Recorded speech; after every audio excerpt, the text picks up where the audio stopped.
Welcome to a deep dive into love and commitment and letting go, all through the lens of The Corpse Bride. Ooh, A little spooky. spooky, but also romantic, right?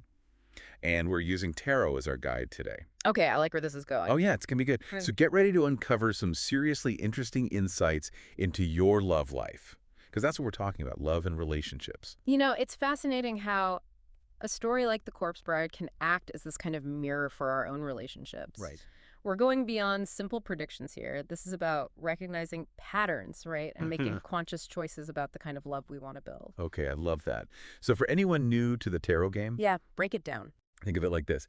Each card has its own little story to tell, and a spread is like arranging those stories into a narrative, one that can offer unique perspectives on our lives. Right. It's a bit like using those cards to have a conversation with your own intuition. Ooh, I like that. And this particular spread, inspired by The Corpse Bride, zeroes in on three major themes: the vows we make in relationships, the choices we face, and the things we need to release to really fully embrace love. Sounds intense. A little bit. But also kind of exciting. Are you ready to see what the cards have to say? Absolutely. Let's dive in. All right, first up is the vow. The question this card asks is, what love commitments are you making, knowingly or unknowingly? Oh, no. Heavy, right? This takes us straight to Victor's accidental marriage in the land of the dead. Ah, yes. Just by reciting those vows, he found himself in a whole heap of trouble. Classic Victor, always stumbling into the unknown. But I see what you mean about unconscious commitments. Like, how often do we say yes to things in love without really thinking them through? All the time. Right. Maybe we make promises we don't realize we're making. Totally. We might even agree to relationship dynamics that don't truly serve us simply because we're not paying close enough attention to what we're signing up for. Yes. So this vow card is a call to examine those hidden contracts in our lives. Wow, I never thought of it like that. So what kind of commitments are we potentially making? Let's look at the interpretations from our three decks, starting with the first. All right, let's do it. Okay, lay it on me. The first deck pulls out the Two of Cups, which is all about deep soulmate level connections. Think mutual love, respect, true partnership, the whole package. Two of Cups, soulmate energy. It's giving Victor and Victoria vibes, drawn together despite the odds, right? So this card suggests we're craving that kind of deep connection, based on shared values and understanding. Precisely. It's a beautiful thing, but this card also reminds us that real connection requires vulnerability. You have to be willing to open up and show your true self, just like Victor eventually did with Victoria. Makes sense. No risk, no rewards, right? Okay, so our first deck is Feeling the Love. What does our second deck have to say? Interestingly, our second deck takes a totally different approach with the card. Congrats. You just played yourself. Whoa, that took a dark turn. Are you saying some of us might be sabotaging our own love lives without realizing it? It's a possibility this card is highlighting. It's like the universe saying, hold on a minute, are you sure about this? It could mean you're repeating old patterns, settling for less, or making choices from a place of fear rather than love. Yikes. Right? It's like that accidental vow backfires, and suddenly you're in a situation you didn't sign up for. Exactly. This card is a wake-up call to be brutally honest with ourselves about our motivations in love. What are we truly committing to and why? Okay, one deck is whispering sweet nothings about soulmates. The other is waving a giant red flag. What does our third deck bring to the table? Okay, so our third deck offers a more balanced perspective with the Ace of Swords. Yeah. It speaks to clarity, truth, and the importance of new beginnings. New beginnings. So a chance to hit the reset button if things have gotten a little off track. Exactly. This card highlights a commitment to honesty and open communication in your love life. Think about Victor's journey. It was only through open communication that he and Victoria found their way to each other. This card reminds us that clarity is key to building a strong and fulfilling connection. So no more accidental vows or playing ourselves. It's about making conscious, intentional choices. Exactly. And just like that, we're on to the next chapter of our love story. Ooh, I like it. Hit me. This card is called Between Two Worlds. Okay. And it asks, what tension or difficult choice are you facing in your love life? Ooh. Okay, so now we're really channeling Victor, caught between Emily and Victoria. Talk about a love triangle. But seriously, haven't we all felt that pull between two different paths in love? Maybe it's the security of a familiar relationship versus the excitement of the unknown, or even two completely different visions of what we want our lives to look like. Exactly. Just like Victor navigating the land of the living and the land of the dead, This card asks us to consider what each world represents in our own lives. What are we drawn to, and what are we willing to fight for? Big questions. So how do our trusty tarot decks interpret this whole between two worlds energy? What's the first deck saying? Our first deck connects this card to the Emperor, Okay. which embodies structure, authority, a strong desire for control. The Emperor. Okay, so it's someone who likes to be in the driver's seat. Hmm. But how does that relate to feeling torn between two worlds? It suggests that one of the paths you're considering might offer stability and security. Think of Victor's arranged marriage to Victoria. It promised societal approval and a clear path, even if it lacked a certain spark. This card asks, are you prioritizing a love that feels safe and controlled, even if it means sacrificing some passion or spontaneity? Ah, I see. It's like choosing the well-paved road over a wild jungle adventure. There's comfort in the familiar, but maybe you're yearning for something more unpredictable. Precisely. The challenge lies in figuring out if this desire for control is truly serving your heart's desire or holding you back from a love that could be even more fulfilling, even if it's less predictable. Decisions, decisions. Okay, let's see what our second deck has to say. Hopefully it's a bit less intense than congrats, you just played yourself. Actually, this is where things get really interesting. Our second deck links between two worlds to two cards, negative karma and I dream about you. Whoa, okay, those are some loaded titles. What's the story here? This interpretation dives into the realm of past life connections and unfinished business.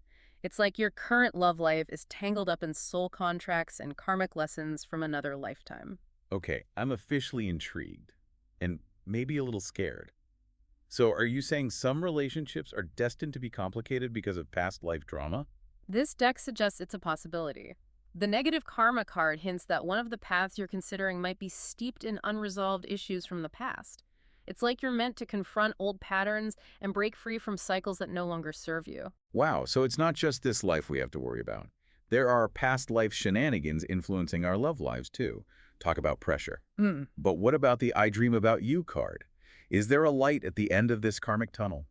There's always hope. This card speaks to a profound soul connection. It suggests you might be deeply drawn to someone or something that feels incredibly familiar, almost like a soulmate calling. Remember how Victor and Emily connected through music, a shared passion that transcended even death? This card hints at a similar kind of pull. Okay, so it's like you're being asked to balance resolving past wounds with the possibility of a truly fated connection. That's a lot to process. What does our third deck have to say about this? Our third deck offers a more grounded perspective with the King of Pentacles. He's all about practicality, long-term security, and building a solid foundation. Okay, so less about soulmates and past lives, and more about making sensible choices. Tell me more. This card highlights the age-old dilemma of love versus practicality. One path might offer security and stability, while the other might be more exciting and passionate, but with less certainty. It's about asking yourself what you truly value in a relationship and making a choice that aligns with your long-term goals. It's like Victor choosing between the life he thought he wanted with Victoria and the unexpected connection he felt with Emily. One was safe and familiar, the other was new and unknown, but ultimately he had to follow his heart. Exactly. And that's what this card is asking you to consider. What does your heart truly desire? Sometimes the bravest choice is to embrace the unknown and trust that the path less traveled will lead you exactly where you need to be. Okay, that was intense. We've explored unconscious commitments and the challenges of choosing between different paths. Ready to see what our final card has in store. All right, final card. Releasing the past. I feel like this one's going to hit hard. Like, time to unpack all that old baggage we've been carrying around. Definitely a powerful theme and so relevant to the heart of the corpse bride, you know? Right. Remember Emily's final act setting Victor free? Like bittersweet, Oh, right? thank gosh, yes. But a reminder that letting go, sometimes, it really is the greatest act of love. This card is saying, what do you need to let go of Okay. to make space for new love to come in? Wow. Yeah. Yeah. That scene always gets me. But you're right, sometimes holding on just makes things worse. Still, letting go. Easier said than done. Oh, absolutely. So how do our tarot deck suggest we even approach this whole releasing the past thing? What's the first deck say? All right, so the first deck links this final card to the Hanged Man, Okay. a card often representing surrender, sacrifice, and a complete shift in perspective. The Hanged Man. Uh, Okay, that does sound a little ominous. A little bit, yeah. Like, are we supposed to be hanging upside down, meditating on our past mistakes? Not quite. Not quite, but it does suggest that maybe you need to release old beliefs, patterns, maybe even past hurts that are holding you back in love. Think of it less like punishment, more like a pause, a chance to see things in a totally new way. So, like, instead of clinging to the familiar, even if it's painful, we need to, like, surrender to the unknown. Trust that a new perspective will come through. Exactly. This card's a reminder that sometimes letting go of control is how we find freedom and happiness and love. Easier said than done, but I see what you're saying. Okay, what about our second deck? Any, like, words of comfort for those of us struggling to actually let go of those attachments? Yes. Okay, our second deck offers, I think, a more spiritual perspective with the 777 card. 777. Yes. Okay, so, like, winning the cosmic lottery when it comes to love. I love that. I love that energy. Right. It's not really about winning or losing, though. It's about alignment. This card, it suggests that you are being guided, supported in releasing what no longer serves you, even if it's hard, Yeah. even if it doesn't feel good in the moment. Trust that the universe has a bigger plan, even if we can't see the full picture yet. Okay, that is actually really reassuring. Sometimes you just need a little reminder that you're not alone in this whole love and letting go process. But what about those of us ready to move on, ready to embrace something new, but maybe need a little push to take that leap of faith? What does our third deck suggest? Our third deck is ready to light that fire under us with the Knight of Wands. This card, all about action, passion, and the courage to pursue your heart's desire. The Knight of Wands, I'm picturing like riding off into the sunset towards a bold new future. Yes, Exactly. this card is about taking that leap of faith and trusting that you have the strength, the resilience to handle anything. Stop overthinking. Stop doubting. Take a chance on love. I love that.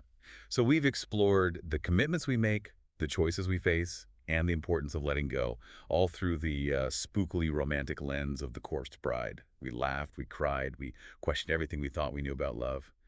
Any final thoughts before we wrap things up? You know, I think this spread reminds us that love, just like life, it's a journey, not a destination. Ooh, I like that.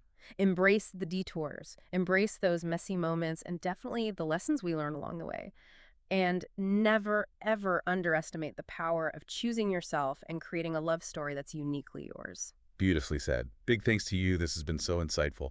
And to our amazing listeners, you are the hero of your own love story. Choose wisely, love fiercely, and never be afraid to release what no longer serves you. Until next time, keep exploring those depths. Ready to dive into a love story. It's going to get spooky, insightful, maybe even a little haunted. Haunted, you say? Oh, yeah. We're using the Haunted Mansion as our guide today Yeah. to explore those hidden parts of your love life, the ones even you might not realize are there. Okay, I'm intrigued. So picture this, a tarot spread, but inspired by the Haunted Mansion itself. We're going to uncover those lingering loves, the ghosts of relationships past. Yeah, those, we've all got them. Exactly. And then we'll figure out what's holding you back, unlock that heart's potential, and maybe even peek into the future a bit. A romantic glimpse into what could be. I like it. But for those who don't speak tarot, what exactly does that look like? Right, good point. So tarot, it's like a deck of cards, right? Each one's got all this symbolism, these hidden meanings, and we can use them kind of like a map to figure out the twists and turns of, well, in this case, your love life. Using the Haunted Mansion as our lens adds a fun layer to it, don't you think? A little playful, a little eerie, very fitting. For sure. Think of yourself as the main character in your own ghostly romance novel. Yeah. We're here to help you crack the code, make sense of the mysteries, that kind of thing. I'm ready to decipher some clues. Okay, so you walk up to this haunted mansion, chills down your spine, right? And the first card, it's like that feeling, the hidden haunt. We got to confront those influences, those past relationships still lingering around, maybe even holding you back. Unfinished business from those past loves. Sometimes we don't even realize they're still impacting us, you know? It's true. And our source material, it gave us 3 different ways to look at this hidden haunt. First one threw me for a loop a little. The Two of Pentacles. Two of Pentacles. Now, isn't that usually about balance, juggling things? What's that got to do with old flames? Right, that's what I thought. But apparently, in this context, it could mean you're stuck trying to balance those old familiar relationship patterns with wanting something new. So, like, maybe you're drawn to the same kind of person, even though it never really works out, history repeating itself. Yeah, like you're almost expecting things to go a certain way because that's how it's always been. Not always a good thing. Definitely not. This card's like, hey, take a look at that. Are you holding on to what's comfortable even if it's not good for you anymore? Tough love, tarot style. Oh, it gets tougher. Next card interpretation. Straight to the point. You have a brain. Fucking use it. I mean, I'm. wow. Sometimes we need that kick in the pants, don't we? No kidding. But how does that play into this hidden haunt thing? It's saying, what are you avoiding seeing? Maybe there's something from your past, like right there in front of you, but you're choosing to ignore it. Ooh, like those red flags everyone else can see but you. Exactly. This card's like, trust your gut. You're not crazy, but you got to stop letting history repeat itself. Okay, so we've got the repeating patterns, the wake-up call. Yeah. But there's one more card for this hidden haunt. The Two of Wands. Two of Wands, huh? Crossroads time, maybe. Crossroads in a haunted mansion. Spooky. But yeah, go on. Well, this card often means you've got a decision to make, a big one, about where you're headed in life. So maybe there's something from a past love that's making it hard to choose a direction. Or you're at a crossroads in your love life right now, but the past is making it scary to move forward. Could be either one. This card's like that moment where the path splits and you got to figure out which way to go. Right. Are you holding yourself back out of fear, doubt, maybe even clinging to something that's long gone? Tough questions. Heavy stuff. Okay, so we've made it through those dusty hallways, faced those relationship ghosts, and now we come to, well, a locked door. Unlocking the door. That's our next stop on this tarot journey. Time to find the key to, really unlocking what your heart wants, what it needs in love. I like it. It's like we're searching for clues, right? Just like in the haunted mansion, trying to break some kind of curse. But this time, we're freeing our own hearts, not some poor, trapped spirit. Exactly. This is about figuring out what's in your way, those inner roadblocks, the things that might be stopping you from having the love you want.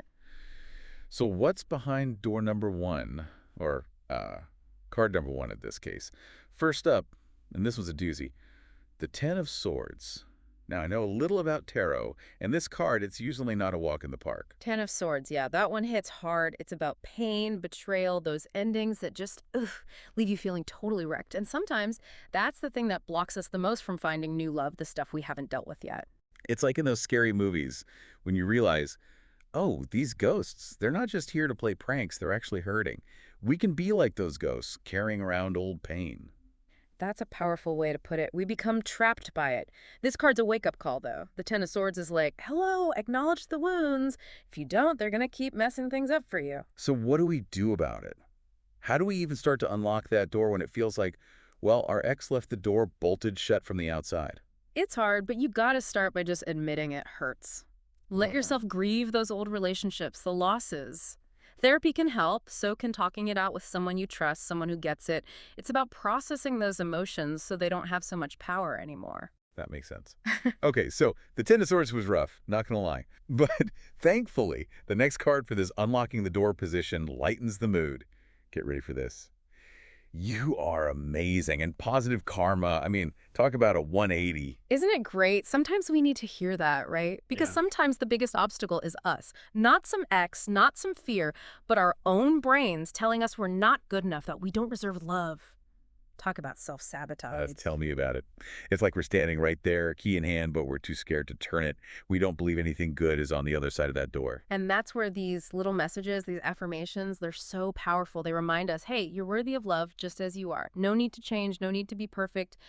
Just be your amazing self and trust that the right kind of love will show up. Easier said than done some days. It's so important to remember. Okay, one more card for this unlocking the door section, and this one, it's for anyone who's ever felt their heart skip a beat. In a scared way, not a good way. In the haunted mansion. The Nine of Swords. Oh, the Nine of Swords. Anxious thoughts, racing mind, that feeling of something bad is going to happen. We've all been there. For sure. But how does that anxiety, that fear, how does that get in the way of our love lives? Be specific. Think about it. Fear of rejection, fear of getting hurt again, especially if that Ten of Swords resonated. Or even just the fear of letting someone really see us, flaws and all. Those are scary things. So true. It's like those moments in the haunted mansion where you just want to close your eyes, cover your ears, and disappear. Because facing those fears head on, it feels impossible. And this card, the Nine of Swords, it's saying, what if those fears aren't even real? What if they're just ghosts from your past haunting you for no reason? It's a challenge, a call to action. Time to figure out if those fears are protecting you or holding you back from something amazing. Okay, we've gone deep into those shadows, faced down those relationship ghosts, unlocked some serious heart chambers, and now this is it, right? We're at the heart of the Haunted Mansion. Grand finale, the heart of the mansion, our last card position. This is where we get to peek into that crystal ball and see what your romantic future might look like. Ooh, I love a good crystal ball moment. Yeah. All right, so what's it going to be? True love, happily ever after, ghost-free, guaranteed. Lay it on me. Well, let's not get ahead of ourselves.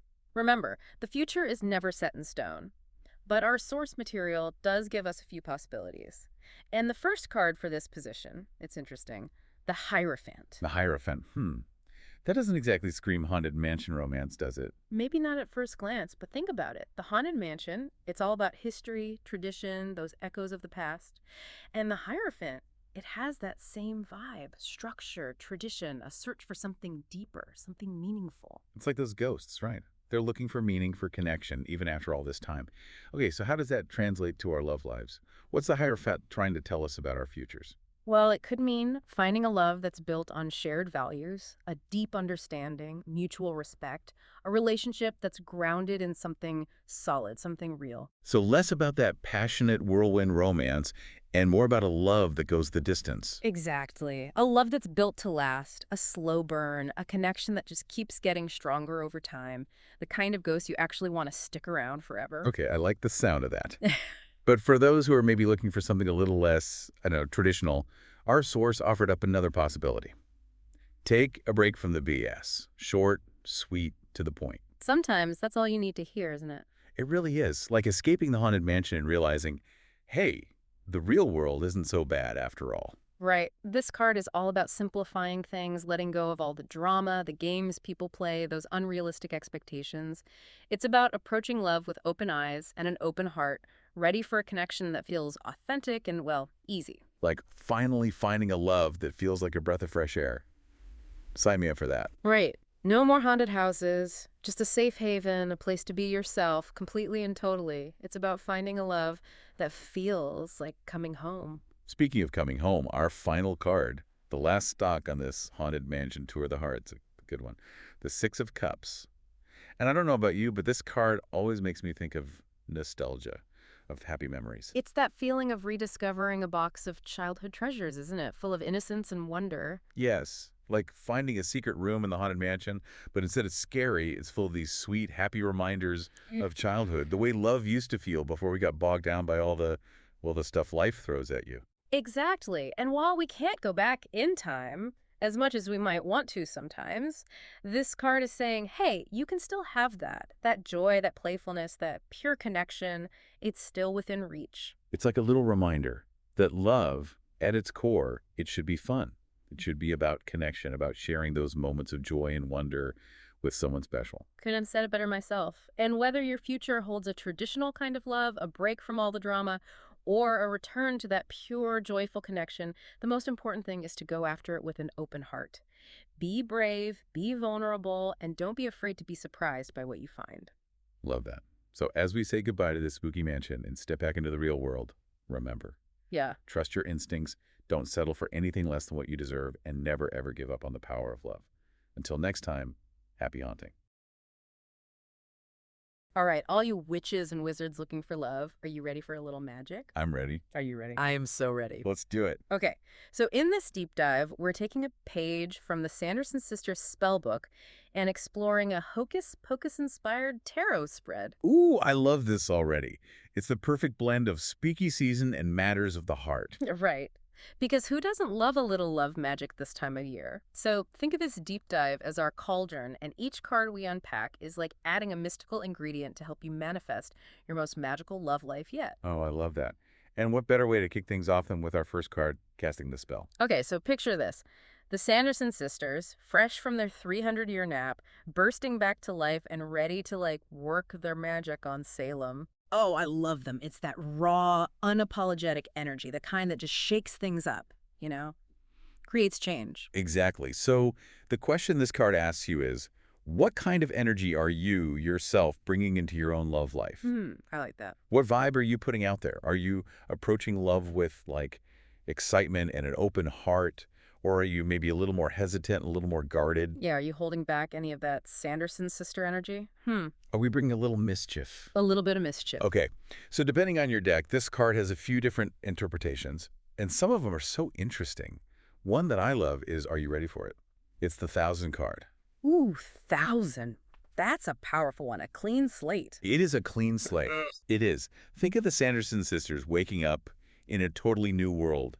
I mean, they went to sleep, and there were no cars, and they woke up, and there were cars everywhere. Right. It's like, what is a mall? What is a mall? Exactly. 300 years is a long time. This card signals that same kind of fresh start, but in your love life. Ooh. Like a cosmic do-over. Love it. You're not bound by your past mistakes, any old baggage or heartbreak. It's all gone. It's very much giving new phone who dis, but for your heart. I love that. I love that so much. It's about releasing anything that's holding you back and then stepping into this next chapter with an open heart. You're writing a brand new love story. Yes, I exactly. love that. Okay, so 000, big energy. Another card you might see here is the 8 of Wands. Ooh, the 8 of Wands. Get ready to move. Things are about to move quickly. Quickly. We're talking faster than a witch on a broomstick. Right. This is not the time to be wishy-washy. This is like, go get them. Exactly.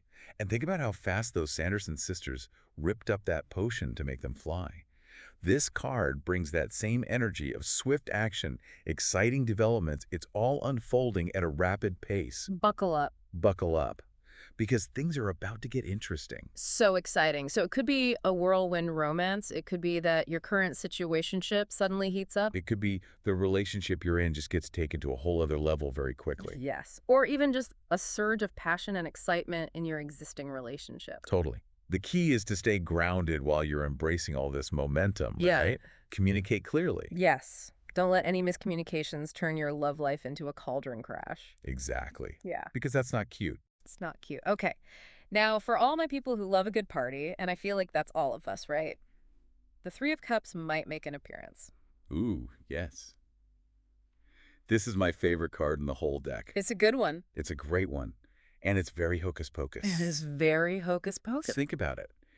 When they're running amok, they're causing mayhem, but they're having a blast. They're like, we're back. We're back. Exactly. Dancing on the table. Yes. This is about finding joy and connection. Celebrate. Celebrating, exactly. Shared experiences. I love that. Yes.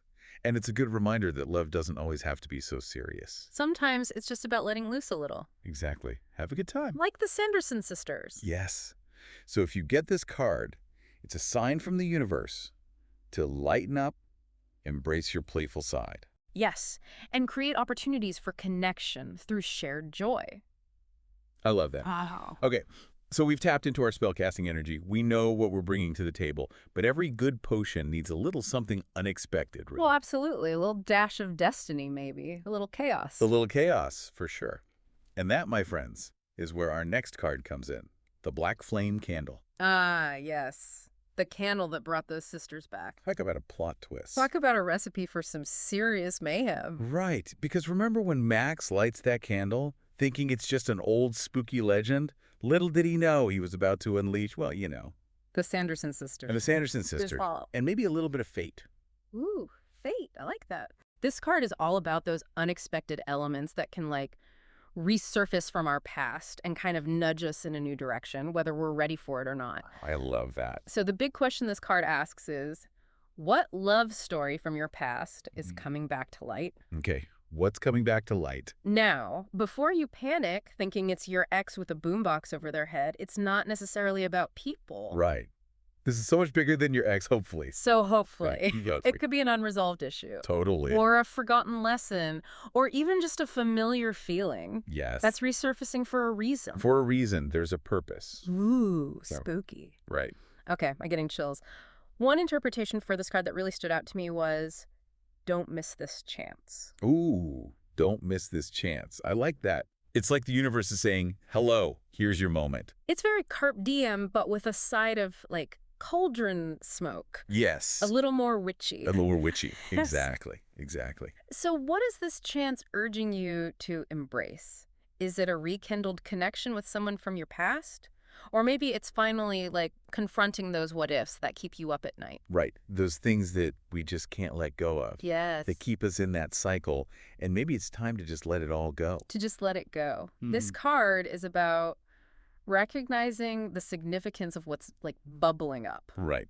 bubbling up to the surface. To the surface from your It's past. like a potion. Like, what is it going to make? Exactly. And deciding how you want to proceed. Okay. So it's about taking control, like writing your own happy ending. Oh, I like that. Even if it means going back and like revisiting a few chapters you thought were closed. Right. Another card that might pop up here is the Chariot. Oh, the Chariot. This is a good one. Such a power card. Such a power card. Always so in control, so determined. Much like Max when he finally faces those witches head on. Exactly. Like, I got this. He's like, I got this. He steps into his power. This suggests that whatever's resurfacing from your past is actually here to empower you too. Ooh. It's like that extra boost of confidence, and it's giving you the strength to take charge. I love that. So you're not just along for the ride anymore. This is your chariot. You're driving. Yes. Where are you going? I'm in the driver's seat. Yes, you are. Of my own love life. Thank you very much. Okay, so Temperance.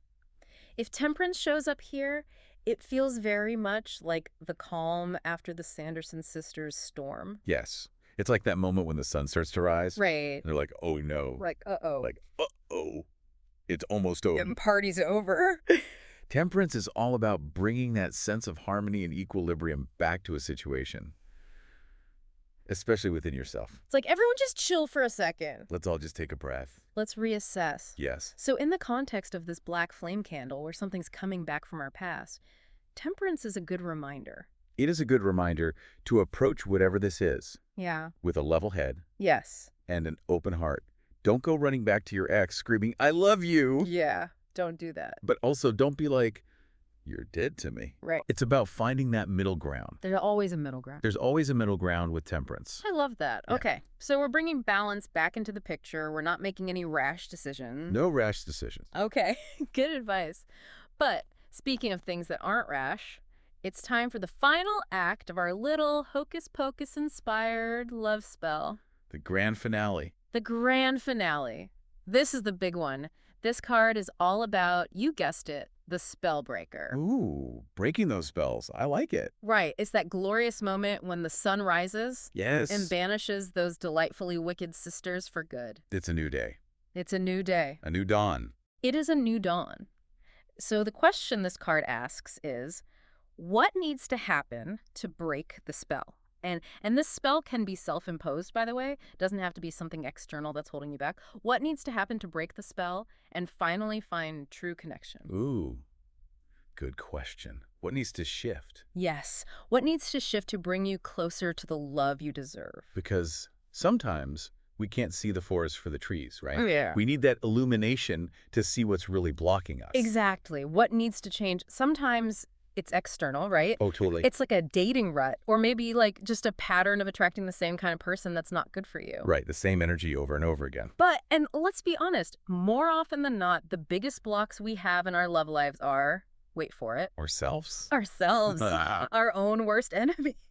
I know. Right. Why do we do that? The limiting beliefs. Yes. Stuff from our past we haven't let go of. Right. A fear of vulnerability. Oh, that's a big one. That's a big one. One interpretation that came up that I love for this card is get a good cry on. Ooh, get those tears out. Sometimes that is the biggest spell breaker. It is. To just like release that pent up energy. Think of it as a soul cleanse A soul cleanse. for your love life. Okay.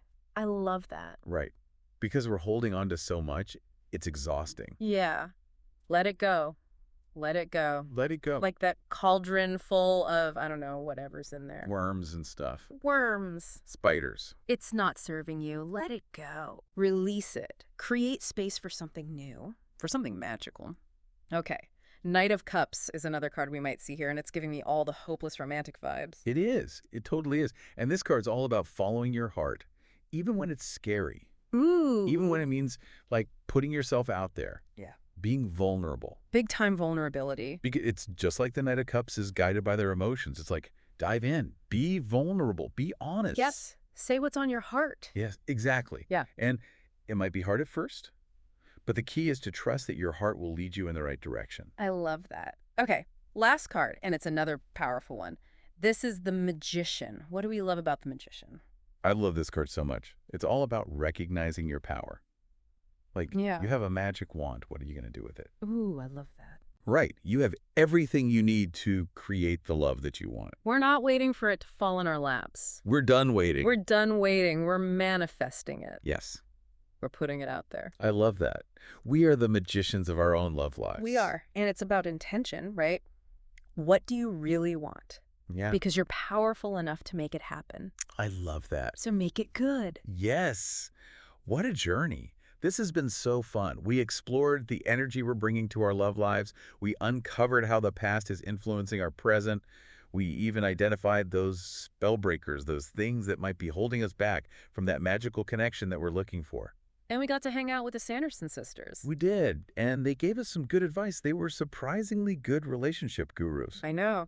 They were. Who knew?